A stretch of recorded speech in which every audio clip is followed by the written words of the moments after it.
সাংসদরা যাতে স্বাধীনভাবে তাদের ভোটাধিকার প্রয়োগ করতে পারেন সেইভাবে ৭০ অনুচ্ছেদকে সংশোধন করা যায়। আমি ক্ষমতায় যাব এই একটা বিষয় ছাড়া আর কোনো বিষয়ে ঐক্যমতে আসতে পারে বলে আমরা দেখি নাই। একজন দলীয় ব্যক্তিকে আপনি রাষ্ট্রপতি করবেন এবং তারপর আপনি আশা করবেন যে প্রধানমন্ত্রীর সঙ্গে তিনি ক্ষমতার ভারসাম্য শেয়ার করবেন, তাহলে তো হবে না। রাজনীতিবিদেরা এটাকে আপ্তবাক্য হিসাবে আত্মস্থ করে। ততদিন পর্যন্ত আসলে সেই অর্থে সংবিধান আপনি লেখেন বা এটাকেই রাখেন বা এটাকে আবার সংশোধন করেন, তাতে কিছু যায় আসে না। আরেকটি বিষয়, কয়েকটি ক্ষেত্রে তো আসলে সংবিধান সংশোধনে জোর দেওয়া হয়েছে। তার একটি গুরুত্বপূর্ণ দিক হচ্ছে প্রধানমন্ত্রী এবং রাষ্ট্রপতি ক্ষমতার ভারসাম্য।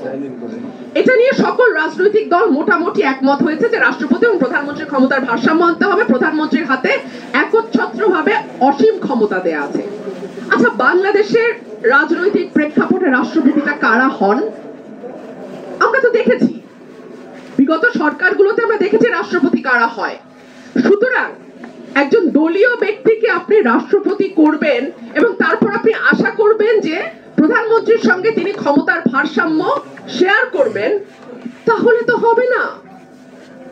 বাংলাদেশের রাষ্ট্রপতি হবার জন্য কি কি যোগ্যতা দরকার, তার কোন দলীয় ব্যক্তি রাষ্ট্রপতি হতে পারবেন কিনা, এই আলোচনাগুলো আসলে মাঠে আসা দরকার। ৭০ অনুচ্ছেদ নিয়ে সবসময় কথা হচ্ছে।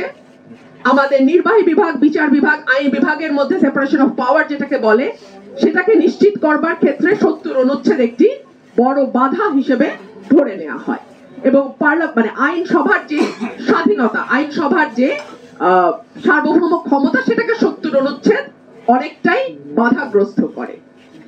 আমরা মনে করি যে ৭০ অনুচ্ছেদ বাংলাদেশে পুরোপুরি তুলে দেওয়া সময় হয়তো বা এখনো আসে নাই, কারণ নানান রকম প্রলোভনের বিষয় আছে, এক ধরনের হর্স ট্রেডিং এর কথাও শোনা যায়। সুতরাং ৭০ অনুচ্ছেদ পুরোপুরি তুলে না দিয়ে এটিকে কিছু ক্ষেত্রে, যেমন বাজেটের ক্ষেত্রে, অনাস্থার ক্ষেত্রে, সংবিধান সংশোধনীর ক্ষেত্রে, এই জায়গাগুলোকে বাদ দিয়ে অন্যান্য জায়গায় সাংসদরা যাতে স্বাধীনভাবে তাদের ভোটাধিকার প্রয়োগ করতে পারেন সেইভাবে ৭০ অনুচ্ছেদকে সংশোধন করা যায়।